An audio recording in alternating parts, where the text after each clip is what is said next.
Welcome back to SK study point. आज मैं आपको क्लास 12 मैक्रो इकोनॉमिक्स समष्टि अर्थशास्त्र चैप्टर 7 समग्र मांग, समग्र पूर्ति एवं संबंधित अवधारणाएं चैप्टर का नाम है।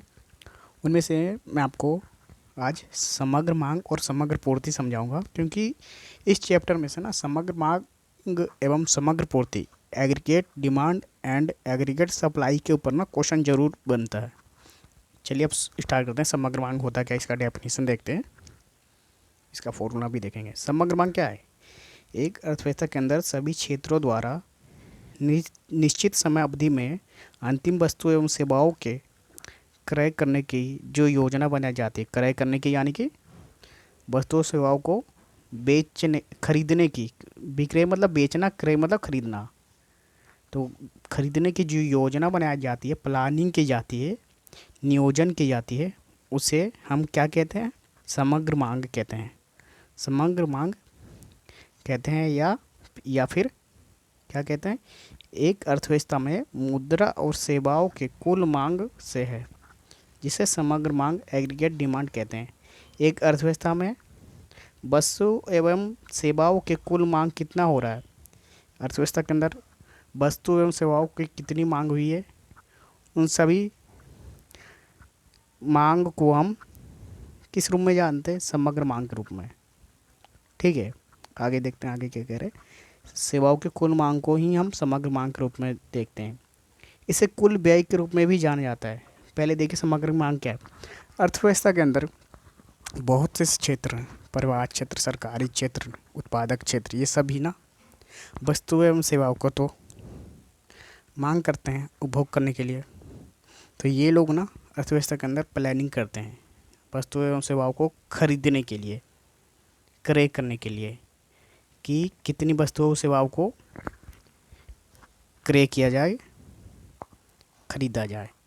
इन्हीं योजनाओं को हम समग्र मांग के रूप में जानते हैं।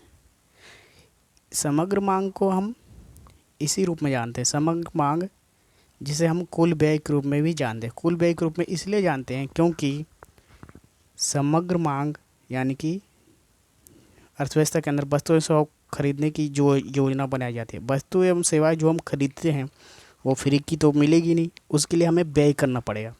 व्यय करना पड़ेगा यानी कि मुद्रा देना पड़ेगा। मुद्रा देने के बाद हम उस वस्तु एवं सेवाओं को प्राप्त कर पाएंगे।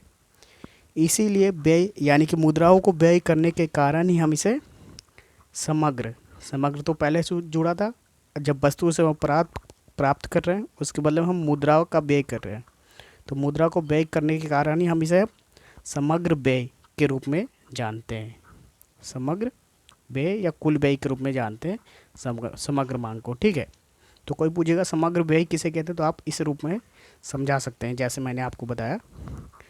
अब समग्र मांग के अंदर कौन कौन से घटक शामिल होता है? सी प्लस आई प्लस जी प्लस नेट एक्सपोर्ट। सी क्या होता है? उपभोग व्यय, उपभोक्ता जो द्वारा जो व्यय किया जाता है। आई क्या है? निवेश, जो उत्पादक क्षेत्र द्वारा निवेश किया जाता है। जी क्या है? सरकार, यानी कि सरकार जो वस्तु सेवा पर व्यय करती है, यानी कि वस्तु सेवा खरीदती है, उसके लिए मुद्रा व्यय करती है, वो सरकारी व्यय के रूप में जी दिखाया गया है। नेट एक्सपोर्ट, यानी कि नेट एक्सपोर्ट जो हम निर्यात आयात करते हैं उसके बीच के अंदर को क्या कहते हैं? हम नेट एक्सपोर्ट कहते हैं। Export minus import is equal to क्या होता है? Net export.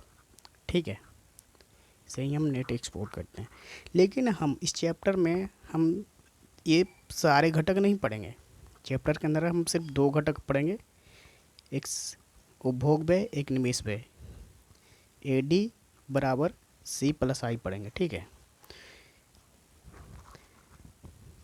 अब हम समग्र पूर्ति देखते हैं। समग्र पूर्ति क्या होता है? समग्र पूर्ति, जिसे एग्रीगेट सप्लाई के रूप में जानते हैं। एक अर्थव्यवस्था में निश्चित समय अवधि में अर्थव्यवस्था के अंदर सभी उत्पादक क्षेत्रों द्वारा अंतिम वस्तु एवं सेवाओं को उत्पादन करने के लिए जो योजना बनाई जाती है उसे हम समग्र पूर्ति कहते हैं। समग्र पूर्ति के मूल्य को ही राष्ट्रीय आय के रूप में शामिल किया जाता है। समग्र पूर्ति के मूल्य को राष्ट्रीय आय कहते हैं। ठीक है, समग्र पूर्ति क्या है? यानी कि अर्थव्यवस्था के अंदर सभी उत्पादक क्षेत्र जितने भी वस्तु सेवा को उत्पादन करते हैं वो उत्पादक कहलाता है। उन सभी उत्पादक क्षेत्रों द्वारा ना वस्तु एवं सेवाओं को उत्पादन करने का, निर्माण करने के लिए, प्रोडक्शन करने के लिए जो प्लानिंग की जाती है, नियोजन की जाती है, योजना बनाई जाती है, उसे ही हम समग्र पूर्ति कहते हैं। समग्र पूर्ति को हम मूल्य को हम समग्र पूर्ति के मौद्रिक मूल्य को हम राष्ट्रीय आय के रूप में जानते हैं। ठीक है, राष्ट्रीय आय के रूप में कैसे जानते हैं? यानी कि वस्तु एवं सेवाओं को जितना भी उत्पादन करवाया उत्पादक क्षेत्र में, वो सभी वस्तु सेवाओं को प्राप्त होने के बाद जितना भी मुद्रा प्राप्त हुई उसे हम राष्ट्रीय आय के रूप में आकलन करते हैं। इसीलिए हम लिखते हैं कि एस बराबर क्या होता है? बाई। एस बराबर बाई, इसीलिए हम लिखते हैं A S equal two by. By क्या है यहाँ पर? राष्ट्रीय आय। राष्ट्रीय आय जिसे हम एस बराबर बाई के रूप में लिखते हैं। अब एडी के घटक कौन कौन से हैं? एक सी प्लस एस। ठीक है, अब एडी बराबर सी प्लस एस कैसे बना? क्योंकि हमारे पास जो भी मुद्रा होती है, हमारे पास जितना भी आय होता है, उस आय का या तो हम बचाते हैं या खर्च कर देते हैं। हम अपने आय का दो जगहों पर हम अपने आय का दो जगहों पर क्या करते हैं? खर्च करते हैं।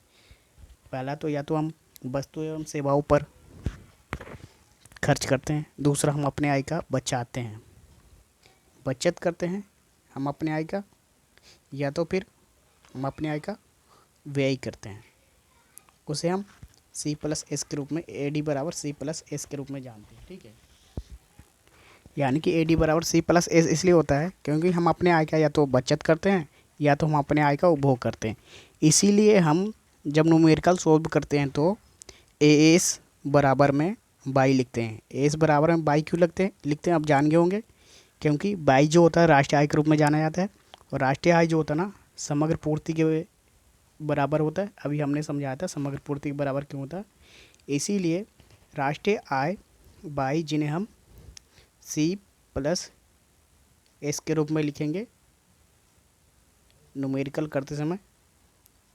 ठीक है, अब तो पता लग गया होगा कि बाई बराबर सी प्लस एस क्यों होता है, और एस बराबर बाई क्यों होता है, और ए डी बराबर सी प्लस एस क्यों होता है। ये मैंने तीनों चीज़ बता दिया अभी आपको।